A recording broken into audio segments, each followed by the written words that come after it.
Hey everyone, my name is Alex and welcome to another Civilization 6 video. In today's video we are reviewing the final secret society, the Sanguine Pact. We're going to look at some tips and tricks and things. We're going to review every bonus the secret society has, so hopefully it will be fun, and do make sure you let me know what you think to this secret society down in the comment section below. So the initiation bonus for this secret society requires you to destroy a barbarian camp, which gives you a 70% chance of actually finding the secret society. So just destroy a few of them and you should discover this secret society. Anyway, the initiation bonus grants a vampire unit into your capital city. The vampire unit is the first of 4 of these you will get throughout your whole game with the Sanguine Pact, and although they take longer to heal unless you go around pillaging with them, which is actually a very good strategy for healing because it heals them very fast, they are tough to fully eliminate as they retreat to the nearest vampire castle or your capital city, whichever is closest, when they reach 1 HP. So they are very, very hard to destroy. Now, my overall summary of the vampire unit is that I found them very fun to use, which is strange considering I tend not to like the fantasy stuff, but I think as a unit, as in the secret societies, it was quite fun to use these. The key thing to note about the vampire units and how strong they are is that their base combat strength evolves throughout the game to match the strength of your strongest fielded unit. So for example, when you first field a vampire unit, when you get that first one I've just discussed, it'll likely share the combat strength of a warrior, which is 70 melee strength. But as soon as you field a tank, for example, that will go up to a base combat strength of 80 because, again, it shares the combat strength of your strongest fielded unit. Now, one thing I think it's important to note as well with the vampires is that they can share combat strength as well with either a corpse or an army. So if you have a tank army, then you will take your vampires will take the combat strength from the tank army rather than just a single tank. So hopefully that makes sense. The final thing I want to mention is that vampires also gain permanent additional combat strength when units die on an adjacent tile. This is capped for plus 10 with barbarians, but for non-barbarian units, they can gain a ton of additional combat strength. So overall, my overall summary of vampires is that they are stupidly powerful, and if you are playing a domination game, you should definitely use them in your conflicts. They are very, very useful, and they only get stronger as your armies get stronger as well throughout the game.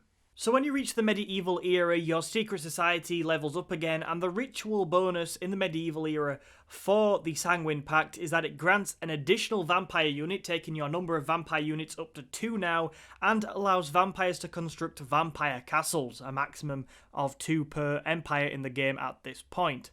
So there's 2 things to really talk about here, so I'll split it up into 2. The first thing is that you have a second vampire unit, which is obviously really cool for attacking things and makes your army even stronger. The one thing I would say is make the most of it. It's very useful. These vampire units, as I stressed in the first part, are very strong. So yeah, make sure you're using them and they will help you a lot with any kind of domination stuff you want to do. The second part of this bonus, which is the new bit really, is that you get access to vampire castles. And they act as firstly a fort, giving the occupier bonus defensive strength. I very rarely use forts in Civ 6, so this isn't too exciting for me. But more importantly, a vampire castle duplicates yields from adjacent tiles and adds them to its own. These yields are then provided directly to the capital city. Basically, you can get a ton of additional production for your capital city by placing these vampire castles strategically. Just make sure you're placing them at this point where you can get a lot of production from adjacent tiles, or maybe science if you're looking for something else. But it's definitely worth thinking about this, because if you can get a ton more production to your capital, it's pretty obvious that that can help you in so many different ways. So yeah, these are very cool.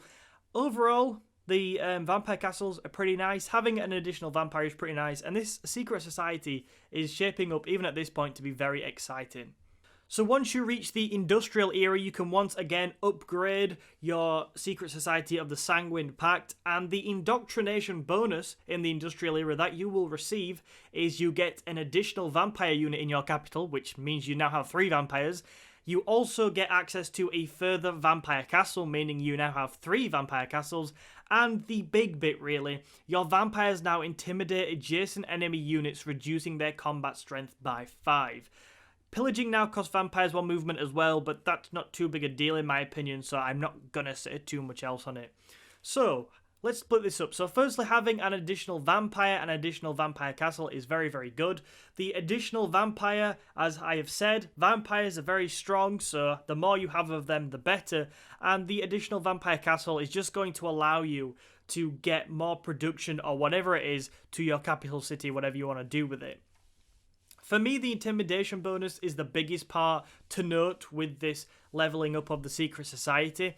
Reducing the combat strength of an adjacent enemy unit by 5 can only be a good thing, and it just makes your vampire units even more useful in combat than they were before. I've used this bonus quite a bit.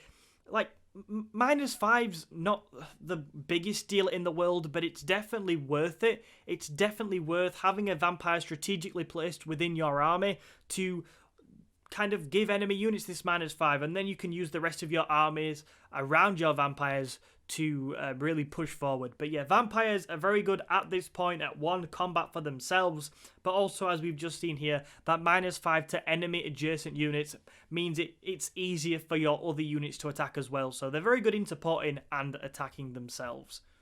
So once you reach the Atomic Era, you will unlock the final upgrade for the Secret Society, which is the Master Plan bonus. And what this does for this Secret Society is it grants an additional vampire unit in your capital. It also grants an additional build for a vampire castle, and it means units can teleport between vampire castles. That bit there obviously being sort of the key bit and the most interesting bit. So what would I say about this bonus? Well, firstly, once you reach the Atomic Era, most people are well on their way to a domination victory at this point, so that additional vampire unit, although it's obviously going to be useful, I'd say is less important proportionally than the previous 3, because you're already probably going to have a really strong army and already be a long way towards that domination victory. It's a similar sort of thing with the Vampire Castle. A 4th Vampire Castle build charge is nice, but again, it's not massively important in my opinion.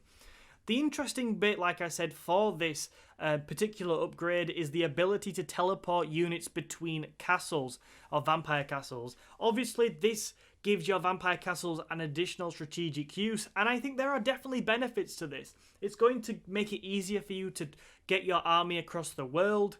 But again, it's okay. All these master plan bonuses with all the secret societies are okay. They're just not as important because, like I keep saying, you're pretty likely to already be well on your way to whatever victory it may be by that point. Okay, so let's end with some tips. Firstly, I have to thank this user here, this subscriber here on the screen. I'm sorry, I don't know how to pronounce that. But yeah, your comment was very much appreciated. It was very important in forming parts of this video. And one thing I took out of this comment as a tip was that free cities are a fertile training ground for your vampires. Combining the Sanguine Pact with Dramatic Ages as well could therefore be very, very useful. So if you want to train your vampires up for that additional combat strength like we talked about right at the beginning of this video, then make sure you go and basically hunt around free cities, because they're not barbarian units, but they're also not too difficult to kill the units of free cities. A second tip I have for you is that you can remove vampire castles and regain the charge to build them elsewhere. This means that whilst building your empire up, feel free to obviously place them where the yields are going to be most beneficial to your capital city. But in wartime, you could then move them strategically so that your vampires have a safe place to retreat to should they reach that 1 HP. So you can do things like that. Make sure that you don't just think, oh, I've built it there so I can never move it again. You can. And finally, as a tip of what kind of civs to play the Sanguine Pact as, any domination civ will make good use of vampires. Grand Columbia, for example, will give your vampires an additional movement, making them even more useful. So if you're going for a domination victory, make sure that you consider playing with this secret society. Thank you so much for watching this video today and watching all of my Secret Society videos. Make sure you hit the like button and subscribe to the channel for more Civ 6 content. My name is Alex, and I will see you in another video soon.